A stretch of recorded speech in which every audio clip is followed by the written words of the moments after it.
Bismillahirrahmanirrahim. Assalamualaikum warahmatullahi wabarakatuh. Teman-teman sekalian, malam ini adalah malam 21 Ramadan. Tanpa terasa kita udah masuk kepada asyarah min awakhir Ramadan, 10 malam terakhir Ramadan. Kalau kita belajar dari sejarah Nabi SAW, Nabi itu punya hobi itikaf namanya di 10 malam terakhir. Bahkan Nabi udah melakukan itikaf sebelum beliau mendapatkan wahyu. Artinya sebelum beliau jadi nabi, Nabi itu udah punya hobi berdiam diri, menyendiri di tempat yang tidak ada yang mengganggu beliau. Walaupun dulu namanya bukan itikaf. Kegiatan itu disebut dengan tahannus di Gua Hira. Karena kata Sayyidah Khadijah radhiyallahu anha, Nabi biasa bertahannus, berdiam diri, menyendiri di Gua Hira di bulan Ramadan. Jika bekal beliau habis, beliau akan turun mengambil bekal dari rumahnya dan kembali lagi ke Gua Hira.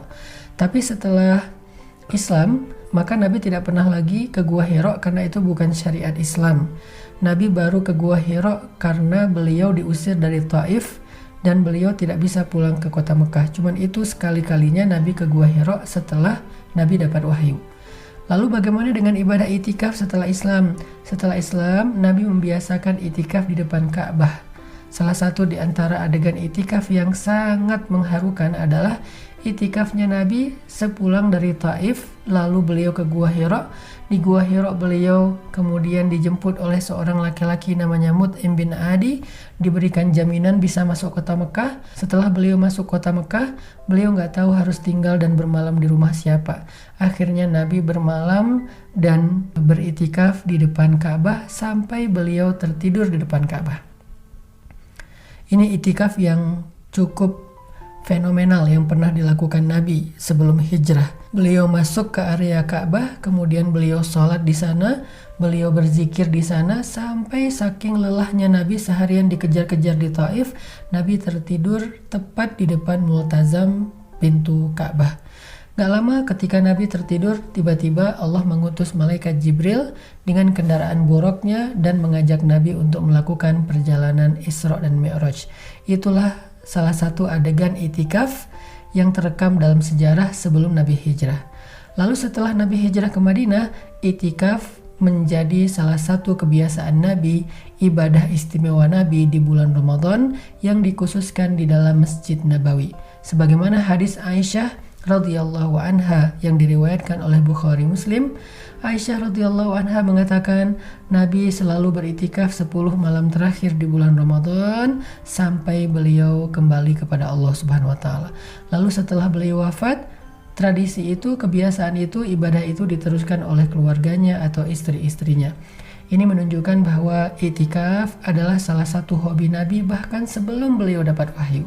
Kenapa? Karena itikaf adalah ibadah yang paling istimewa.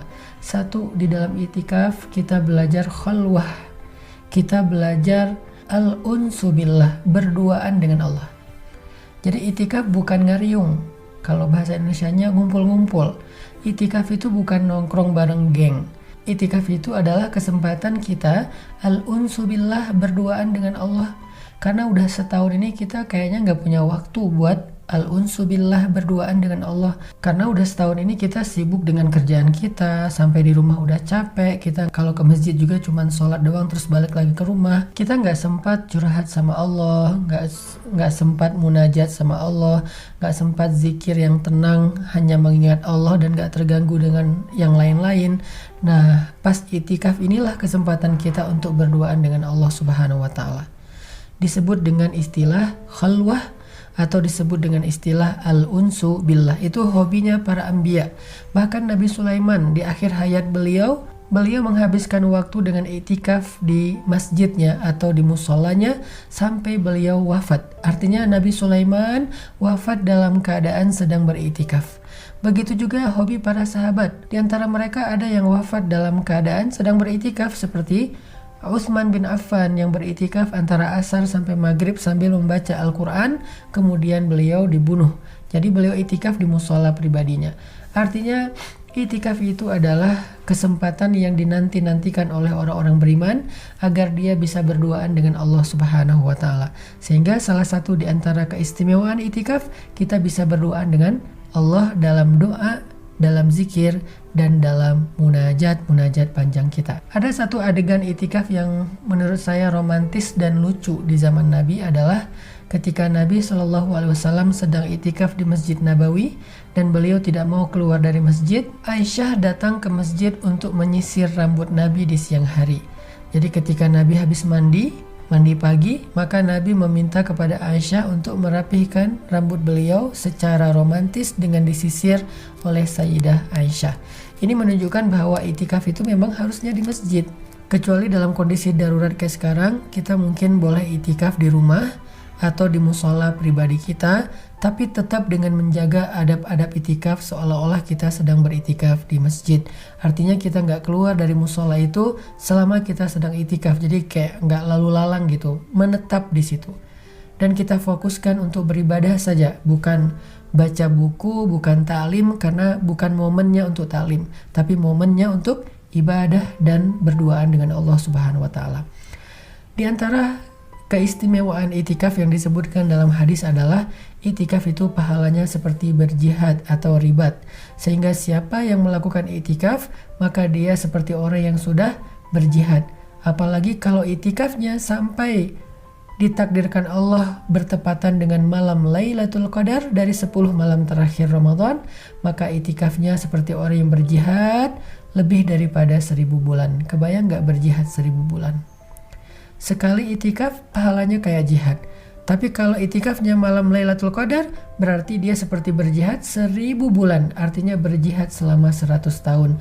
Itulah pentingnya i'tikaf. Mudah-mudahan mulai malam ini kita nggak ada yang ketinggalan satu malam pun i'tikaf. Baik yang mungkin bisa di masjid, yang nggak bisa di masjid, di musola pribadinya, di rumah masing-masing. Sehingga kita mendapatkan kebaikan akhir Ramadan, yaitu Lailatul Qadar khairum min alfi syahr, yang lebih baik daripada 1000 bulan. Barakallah.